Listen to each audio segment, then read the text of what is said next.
బద్వేల్లోని తమ ఇంటిని ఆక్రమించడమే కాకుండా భయభ్రాంతులకు గురి చేస్తున్న వారి బారి నుండి కాపాడాలని బాధితులు మహబూబ్ చాన్ హజీరా కోరారు. బుధవారం కడప నగరంలోని వైఎస్ఆర్ మెమోరియల్ ప్రెస్ క్లబ్లో విలేకరుల సమావేశం నిర్వహించారు. ఈ సందర్భంగా వారు మాట్లాడారు. తమకు చెందిన స్థలం పక్కనే సుబ్బారెడ్డి అనే వ్యక్తి 5 సెంట్ల స్థలాన్ని కొనుగోలు చేశారని పేర్కొన్నారు. ప్రస్తుతం తాను 10 సెంట్ల స్థలాన్ని కొనుగోలు చేసినట్లు పక్కన ఉన్న రోడ్డును కలుపుకొని స్థలం మొత్తం తనదే అంటూ తమ పట్ల దౌర్జన్యపూరితంగా వ్యవహరిస్తున్నారన్నారు. తమకంటే ఎవరు పెద్ద దిక్కులేరని తెలుసుకుని కుటుంబ సభ్యులు బంధుమిత్రులతో కలిసి భౌతిక దాడికి దిగడంతో తాము బిక్కుబిక్కుమంటూ కాలాన్ని వెళ్లదీస్తున్నామన్నారు.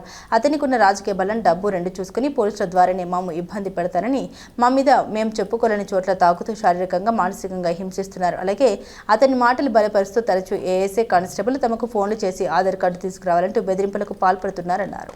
సుబ్బరాడి గల్ల ఆయన మా స్థలాన్ని పక్కన కొన్నాడు.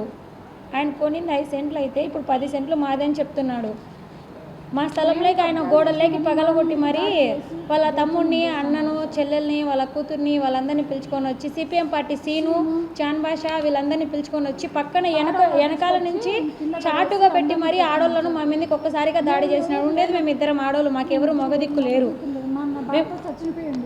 నాకు చిన్నబిడ్డ ఉన్నాడు. ఆ పిల్లలని చూసుకునే దాంట్లో వాళ్ళు ఇరువైపులా వచ్చి గుమ్ముకొని జుట్లు పట్టుకొని కింద మీదేసి రాళ్ళల్లో దొబ్బుకొని గాయాలు అయిపోయేటట్టు, రాళ్ళల్లో దొబ్బేసి మరి గాయాలు అయ్యేటట్టు కొట్టినారు. మమ్మల్ని ఎవరు అడిగేదానికి పెట్టేదానికి పెద్ద దిక్కు లేరని చెప్పి వాళ్ళు మమ్మల్ని ప్రతిసారి వచ్చి కొడుతుంటే మేము కొట్టించుకోలేక ఇంత దాకా వచ్చాము. మాకు రోడ్డు కావాలి, మా స్థలం మాకు కావాలి. వాళ్ళతో మేము ప్రతిసారి కొట్టించుకోలేకున్నాం సార్. మాకు ఎక్కడికి వెళ్తే న్యాయం చేస్తుందో మీరే న్యాయం చేయాలని అనుకుంటున్నాం.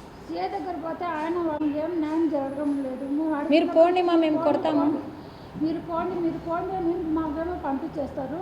వాళ్ళు 20 మంది 30 మంది ఒక్కసారికి వచ్చేది దాడి చేసేది మమ్మల్ని కొట్టండి.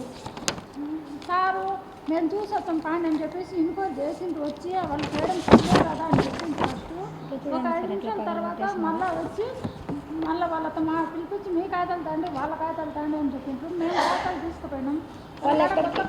ప్రూఫ్ ఏం లేవు సార్.